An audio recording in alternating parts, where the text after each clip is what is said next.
Yummy tasty crispy আলু ভাজা। Welcome to my YouTube channel R Cook House. আজ রান্না করব ক্রিসপি আলু ভাজা। ক্রিসপি আলু ভাজা তৈরি করার জন্য প্রথমে আলুগুলো কেটে নিচ্ছি।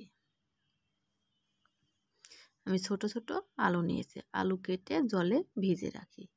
এরপর ভালো করে কুচলিয়ে 3-4 বার ধুয়ে নিই। আর এদিকে কড়াইয়ে তেল গরম করে নিই। তেল গরম হতে থাক আর কেটে রাখা আলুগুলো আমি নুন ও হলুদ গুঁড়া দিয়ে ভালো করে মেখে নিই।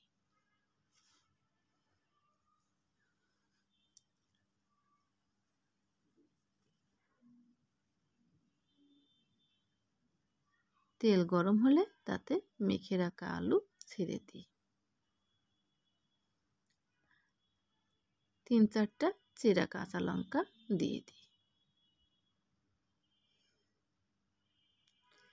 আমি মিডিয়াম থেকে লো আঁচে আলু ভাজাগুলো সময় নিয়ে ভেজে নেব আর মাঝে মাঝে উল্টে দেব।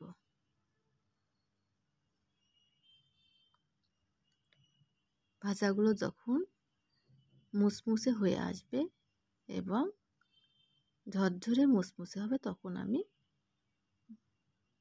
তেল ছেঁকে তুলে নেব। তেল ছেঁকে তুলে নিলে রেডি মুসমুসে ক্রিসপি আলু ভাজা। বাই দ্য ওয়ে, আজ এই পর্যন্ত। দেখা হবে অন্য কোনো দিন অন্য কোনো এপিসোডে। সবাই ভালো থাকবেন। বাই।